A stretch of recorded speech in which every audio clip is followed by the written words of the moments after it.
Experts with Kristen Levine. On today's show, Dr. Brolin Evans, Dr. Andy Rourke, Dr. Lisa Radasta, Dr. Jordan Ayers. Hello, pet lovers. I'm Kristen Levine, and welcome to a special edition of The Experts. Today, we're focusing on a topic that affects many families, and that is pet cancer.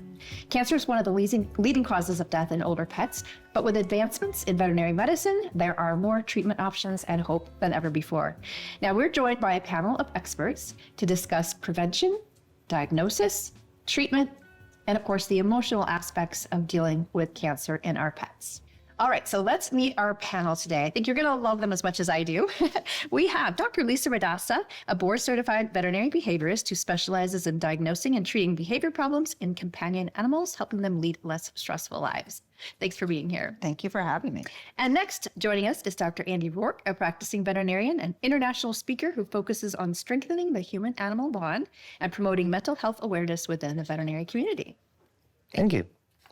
And next we have Dr. Jordan Ayers, a board-certified veterinary oncologist at Blue Pearl Pet Hospital in Sandy Springs, Georgia. Dr. Ayers has participated in research on various cancers, including mammary tumors and lymphoma. Thank you for being here. Thank you. And last, but certainly not least, we have Dr. Brolin Evans, a board-certified veterinary oncologist at Arista Advanced Pet Care in Atlanta. Dr. Evans specializes in the diagnosis and treatment of cancer in pets, bringing both professional expertise and personal experience to his practice. Thanks for joining us. Thank you for having me. Okay, so as we said at the top, this is a special episode on pet cancer, and we really appreciate our oncologist joining us for this episode. I know we've all been touched by pet cancer. Well, why don't we get to some viewer questions? Yeah. Our first question today is from Joan in California. Hi, experts.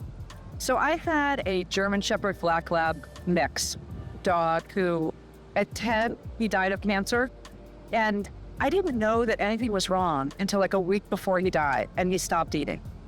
And so I'm wondering, from your perspective, it would help so much to know what the warning signs are of a dog that has cancer. And I mean, he had cancer throughout his whole body, and there was nothing I could do at that point.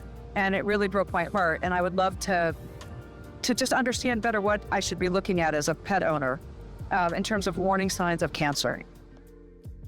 All right, I'll come to you first, Dr. Evans, on this one. Yeah, first off, I'm sorry for her loss. It's really terrible. And often we get asked that question every day. Like, I went in for my annual exam, everything was great, the blood work looked great, and now, you know, here's the pet is in front of us with stage 4 cancer. And I always try to tell owners there are some cancers that happen kind of in secret, and you don't have x-ray vision. You can't see into the lungs, can't see into the abdomen, you don't know what's going on. And there are, unfortunately, a lot of cancers that creep up very quickly and unexpectedly, and we don't know that until we look for it. I always advocate having regular checkups, and once your pet gets around 6 or 7 years of age, I would advocate at least twice yearly checkups with your veterinarian. Now's an exciting time to be an oncologist because we have a lot of new technologies coming available, and a lot of those are focusing on early detection of cancer. And as we get better at that, I think we'll be able to find these cancers before they're end stage in pets. Dr. Ayers, if you add to that. Yeah, I usually advocate for in patients that are high-risk breeds or have a sibling that I've diagnosed. It's just like he said, once they turn about 6 years old, I advocate for chest films and ultrasound because like he was saying, a lot of stuff doesn't show up on blood work. And then once they turn about 8 to 10, then I go up to 3 times a year. Once they're 10 to 12, we're up to 4 times a year. And that's to try to detect the treatable cancers. But one of the things I do tell people is, you know, with the super aggressive ones, we're catching it, you know, a week or 2 early would have been the thing. Ultimately, the prognosis for those tumors is so poor that that dog probably lived a better life with its owner running around not knowing, you know, and the owner didn't have that stress and those sorts of things. And so for the tumors where it really can make a difference, that frequent staging is really helpful. For the tumors where it wasn't, it's not anything you missed. It probably only had a week or 2 before everything happened the way it was going to. And even in a person, you wouldn't have been able to detect that. There is a blood test that's now available called the Nu-Q blood blood test that looks for RNA that's related to various cancers. It is unfortunately it's a good screening test. It can't tell you what cancer there is or how severe it is. It could be a very, very low grade tumor, or it could even accidentally come up positive. But if you're looking for something easy to just like screen to say, do I need to do this imaging? That's a good blood test to add on to your annual blood work if you would like to do that. Okay. Dr. Rourke, are patients asking for that screening? Oh yeah, I mean, I think the conversation here around siblings, around high-risk breeds, there are people who have had pets in their family before who have passed from cancer can become very vigilant. And so there's a lot of conversations around, can we go ahead and start to screen? I want to do this. The chest radiographs, the ultrasound, the screening. There's more and more people who are open to those things and they want to do those things. I think there's a lot of people who, once they had this experience, so like our person asking the question, once they sort of had this experience, I think a lot of people really wrestle with fear going forward of being surprised, of having these things. And there are the things that we do sort of clinically and kind of look out for pets. The biggest thing I sort of try to comfort owners with is to say, look, I don't want you to worry about this. I don't want you to live in fear. Yeah. There's a couple of main things that I want you to look for. And obviously, any, as Dr. Adasta talks about, any changes in behavior. I want to know about if you got a drop in energy, especially changes around appetite, things like, don't blow that stuff off, but changes in sleeping patterns, comfort levels, any of those sorts of things. Weight loss is a big one. And I want people to sort of pay attention. And it's amazing how often people will say, well, I know he'd been losing weight, but I just kind of thought that maybe he was getting older. Right. And I would say those are the types of subtle things that I would say, come on, let's just get it checked out. Yeah. But it's funny that once people have been touched by cancer, they're much more willing and much more attentive to those changes. The first-time pet owners, haven't seen these things before. They're often surprised by them, and that's always sad. And I never want people to feel guilty of, I could have done more. I love your point about, oftentimes, if we caught this a week earlier, would it have really done anything? I don't think people need to carry guilt for things that they can't do. But they themselves. do, right? Oh, and they I think do. it's really important to speak to that pet parent and say, I'm a doctor. I felt exactly the same. Yeah. I could have changed all these steps. I could have done the things. So first of all, that's normal to feel that way. Everybody else feels like you. Let's normalize it. And then also, there are social workers who work with veterinarians and pet parents. That's all they do. And this is real grief. Yeah. I mean, it's really true in your heart, you're hurting. Yeah. So talk to someone who can help you, through that time. And there are, I have insurance on my pets. And because of that, I did a CT, nose to tail, on my dog every year, starting at about 8. And it's not the least expensive procedure I could do. Right. But the insurance paid for most of it. It gave me peace of mind. We caught the cancer very early, but to your incredibly important point, we caught the cancer and nobody knew what to do because no one finds cancer in the prostate this early when it's just this little glow and they don't want to, so we knew it, we had information, but we could not do anything with that information. Right, so it's just hard, it's hard. It is hard. Let's roll question number 2 from Kim in Miami. I think it's similar to that first question. Hi, experts. I have a question. My dog has a lump on his leg. How can I tell if it's something serious? Thank you. Dr. Ayers, I'll come to you first on that one. That's a good one. When I was teaching, this was a thing I used to tell my students all the time, is that you cannot feel cancer. A mast cell tumor, which is a very, very common skin tumor, feels just like a fatty lipoma. The only way to know is to poke it with a needle. Same size needle is used for like acupuncture or anything else. It's not too big. It's just a tiny little poke. Most dogs don't even notice that I'm doing it. We get a little bit of cells out, we put it on a slide, and that is about 85% accurate. There's a chance it could miss something. So if something's changing quickly or changing in size or feel, poke it again. But that's the only way to really know for certain. Yeah. Dr. Evans, anything to add to I that? completely agree. I always tell vet students, if you can feel it or see it, poke it. Yeah. And it's a very cheap, very fast test. Oftentimes very easy to diagnose in-house for most veterinarians. And to that point, if it comes back negative for cancer, I always have owners still monitor. So is it changing in size?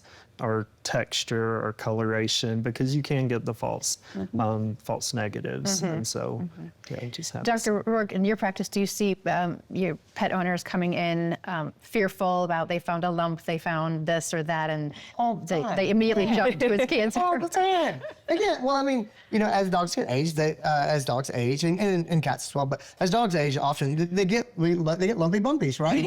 They get these little lumps and things, and it's funny. It depends on people's experiences. There's some people who come in and go, oh, what is this? And there's other people who go, I've had dogs, they've always had lumps, and so it's all into the spectrum of people who are overly concerned. And I say, okay, let's slow down. Yeah. Let's look into this. We'll handle this. To people who I actually have to kind of lean in and go, no, really, I promise. Like, let's just look into this, And so it's really all different ends of the spectrum about how people feel about it. But the test is easy. I mean, it's quick to do. To your point about pets, they really don't even feel it for the most part. It's funny. We have so many thoughts about needles, and I know I'm going to get poked with a needle, and I can't put up. If you have no idea what's coming and you're not concerned about it, and you're just happy to get treats, which is what we do. You're getting treats. Like it really is not bothersome. And then I love the test because it's something fast. I can just do it. Give me 10 minutes or so. Oftentimes I can either come back and say, nothing to worry about. Or I'll say, hey, this is what I see, and let's talk about our options. Or I'll say, I'm not comfortable making this call. There's some things I'm sort of concerned about. Let's send this out to the pathologist. And usually it's 3-4 days sort of turnaround time, but I will get someone whose job is to look at these slides to come back and tell us that. And then we start sort of down the pathway of cancer. So I want to make the point too, when we're sort of talking about the scary parts of cancer and the downside, I'm a perpetual optimist. These cases can end very well. Yes. I think one of the things we have going against us is that people go, oh, it's cancer, nothing can be done. And you go, that's so not true. And the vast majority of cancer cases I see, honestly, they end well, they end with good quality of life or longer lives beyond. And so I don't want to paint the picture of, if it's cancer, this is bad. The number of things that we can do now is just exploding. It's an exciting time to be practicing medicine. To have a pet healthcare is just getting better and better. And so there's lots of reason to have optimism, even if we do find something when they come in. Yeah, and I want to talk about some of the optimism shortly, but Dr. Radassa, what kind of, for a pet who has been diagnosed with cancer, what are some common behavior changes we might see in our pets? Yeah, so often, as you noted, there's no change, right? It pops up. And the pet parent then has the diagnosis, and then everything changes because the pet parent feels like they have to hoard their time. They're on borrowed time potentially, even though many cases have a great outcome, right? And so then we see the effect of the medicine. So some animals that we see coming through the behavior service, because we partner with our oncology buddies, right? They are lethargic. They don't want to play as much. They have days where they're just apathetic or depressed. And then we have pet parents getting worried because you're hanging, as a pet parent, you're hanging on to your values, and your value says your dog's gonna eat dog food out of a bowl. And then your dog has chemo, and today he doesn't feel good, and he has to eat chicken out of your hand. And you're worried, well, will he always need to be hand-fed? Is that the kind of dog I'm gonna have now? Because my mom's gonna visit, and she's gonna tell me I've spoiled the dog again, and he's barking at me because I right? So there's all of that mishigas that happens. So what I want people to do is, I want them to take a deep breath. If your dog eats chicken today, I don't care. No one cares. Right? Feed the chicken. And then tomorrow we'll try with the dog. Another day. Tomorrow's another day, right? If you have 6 months with your dog, why do you care if he eats out of a bowl or off the floor or off the top of your head, right? True. So I tell them to, kind of step back. Yeah. Good advice. All right, let's go to our third question from Nikki in Boise. Experts, supporting a pet through cancer treatment can be challenging. What advice do you have for pet owners in this situation? Thanks, experts. I'll come to you, Dr. Ayers, for this. So I actually think that one of the greatest things about oncology is the fact that dogs are better equipped than we are for chemo. There is a reason why a dog can eat a sandwich off the ground that's been there for 5 days in a bush, and we cannot do that. Their GI tract is actually a little bit thicker than ours. It renews a little bit faster than ours. There's a reason why we get the flu every year, and they make the news if they get the flu. Their immune system is incredible. They also very rarely lose their hair. Only dogs like poodles and stuff that has very similar hair to us will actually lose their hair. So when we're talking about chemo as like a group treatment, 80% of dogs and about 90% of cats are going to have minimal to no side effects. Wow. Minimal means like maybe your dog's off for like one afternoon and then like right back to it, kind of what you were saying, where it's like a little bit like, oh, I'm eating, but I just want chicken. But they're pretty much normal. 15% will have moderate side effect. That's anything I can control with a pill. Throw up one time, anti-nausea pill, you don't throw up again. Diarrhea needs a couple days to firm up. That I can't fix instantly, but you know, it'll get better. And then 5% will have the kind of side effects that we think of as people, where they're as sick as a person would be. And about 98% of those dogs will improve with a simple dose reduction. So with chemotherapy, we do have better treatment options as opposed to humans in the tolerance of our pets. So that does make cancer treatment a little bit more accessible when we're thinking about quality of life, which is of course the most important thing. Dr. Evans, do you have anything to add to that? Yeah, that was great. I do think it's important to know that, you know, you're not alone. So when your pet has cancer, as an oncologist, we're there to walk alongside you and your family. As a primary care veterinarian, we're all a team working together for your pet. And, you know, we see it a lot in human healthcare where, unfortunately, people get lost in the shuffle. And I think it's very important that, you know, most of us work very hard to make sure that doesn't happen with our pets. So we want to make sure that our primary care vets are informed and any other specialists that are involved with their care so that we can all work together as a team to provide the best care for the patient. That's something I'd want to mention that some of my patients, it just made me think of that I have, let's say, on psychotropic medicines. When they go on medicines, let's say chemotherapy or for treatment of other diseases, we want to make sure that the specialists are talking to each other because I often have to change the dose of my meds so that I don't in any way cause adverse events as the chemotherapy gets underway. We also can't forget about the pets who hate the vet, so that's about half the animals out there, maybe probably 80% or 90% of cats, but about 50% of the dogs who need to be medicated to get their medical care. And so if your pet has to get chemo, IV, so in the vein, once a week, how is that happening for the animals that are scared out of their minds? Now, veterinarians were taught for a lifetime to make it happen, to get her done. We are a different brand of veterinarian now, and we don't do that. So we want to make sure that, because when you're staring a battle of cancer in the face, you're going to take care of your pet. But we don't want to forget that when you come out of that successful, we hope, that your pet can't be permanently traumatized, right? So we have to also be considering, how is that being done? How is the pet being handled? You probably won't be able to stay with your pet while they get the chemo for all kinds of health and safety reasons. So you got to kind of think through that as well, because when you come out the other side, you will still have your pet's mental state and emotional well-being to deal with. And down where I live in Florida, our giant cancer hospital that's there has a support group. Like, find a cancer support group. Yeah, find your people. That's great. I think there's a measure of acceptance that's important as well. Just the question was around, you know, supporting dogs that are going through treatment. I think part of it sort of is self-care for you as a pet owner. And I really think that it's one of the challenges I see people having is that they compare what they're going through now with what has been in the past. And they say, well, he used to go and run and play and do these things. And I go, well, we're not doing that now. Like, that's not what our days look like now. And that's okay. And I just think that there's a lot of people who say, well, this is not what we've done in the past. This is how our days have been. And there's really this measure of acceptance of going, that's okay. And, you know, we're on this path. We're going through this process.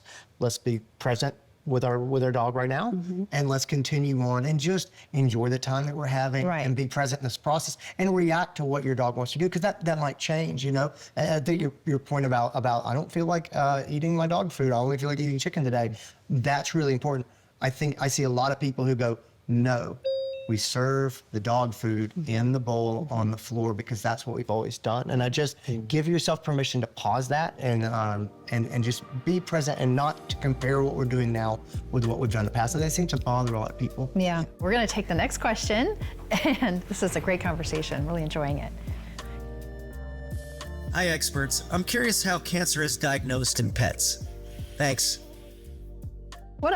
A general question, what are the typical ways that cancer is diagnosed? So a lot of it starts with a physical exam. You find the lump or the bump, you sample it, and you send it out to the lab or look in-house and find it that way. Other times it's internal imaging. So maybe your dog's not feeling well, or they go in for something, you take an x-ray and there's a mass in the lungs, or you see a mass on the spleen of x-rays, and that's usually one of the tipping points for us finding that. Okay. Yeah, I think an important thing to note is that very few cancers will show up on blood work. A lot of it is physical exam and internal imaging. One of the things that I think would be really great is to teach more owners how to do lymph node palpation, how to feel lymph nodes, because lymphoma is going to be one of the most common aggressive cancers we're going to see. Okay. And that's something you could ask your general practice doctor to show you how to do, and they will gladly show you where those lymph nodes are. Okay. Yeah. No, I completely agree with that. It's so easy to do. It makes people feel empowered to do it. It gives you a reason to pet your dog in new and interesting ways. They'll be weirded out at first, but then they'll get into it. Well, if they're weirded out, then don't do it. Do it. Because number one, you can pay someone to do it. You're a veterinarian who really knows what they're doing. And a technician could do it, probably in a tech check, if they know how to do it. But number two, I don't want anybody getting bitten. Oh, yeah, no. Palpating lymph nodes. So how about this? How about if you put some wet dog food in a giant bowl, like your mixing bowl that you might make for your cake mixer, okay? And smear it all in there. So you're not using a lot of food, but you're really smearing it. And you're gonna get your dog's head. He's in. I mean, even a big dog, Great Dane, he is in that mixing bowl, okay? Now you got a friend holding the mixing bowl. Now you're gonna feel. The ones that are gonna be hard to feel are here, because your dog's head is in the bowl, but you can get here, you can get here. You can get those done. And then also your friend who's at the head goes, he stopped eating, and you go, okay, well, number one, he doesn't like me touching there, but maybe he doesn't like me touching there because he's painful. Maybe I should go see Dr. Rourke. Maybe it's not cancer. Maybe it's just he has arthritis in his hip, and I was trying to get my hand to the right space. So let's make sure that you are making it fun for your dog. You are setting yourself up to take care of your dog in the future. I mean, one of the things I'm most excited about at general practice level for diagnosing cancer is advances in technology, right? And so, you know, when you talk about abdominal ultrasound to look in the abdomen of the dogs, it used to be, first of all, the ultrasound is kind of an expensive piece of equipment. It's an expensive piece of equipment for your regular veterinarian to have. And then also it takes skill and lots of training to use that. But we now are using, because of the way we're able to use the internet, we are able to have people doing ultrasounds in regular practices. And then you have a radiologist or you have a specialist, an imaging specialist, who's watching remotely what you're doing and can walk you through. And now the availability of this really essential technology has just exploded. And so your regular general practice can do abdominal ultrasounds and do them quickly and get them done on the day that you're coming in and things like that. So that's just made diagnosis so much faster and more readily available. And then the use of artificial intelligence. I think when we're doing chest rads and things like that, very quickly you're going to start to have second opinions on these radiographs, where artificial intelligence is going to be able to look at these radiographs and say, hey, you know, you might not have noticed this, but here's this pattern, or you know, things like that. And it's just, I think we're going to get better at catching things and just catching them earlier. And so all of those things are really excited about just catching cancer early and being able to intervene. Aren't you happy that you're practicing now as opposed to 50 years ago? Oh, yeah. And thank you all for watching. And remember, if you have a question for us here at The Experts, just record yourself asking the question and submit it to dogtv.com/experts. And we hope to have your question featured on a future show. I'm Kristen Levine, and that's it for today's episode of The Experts.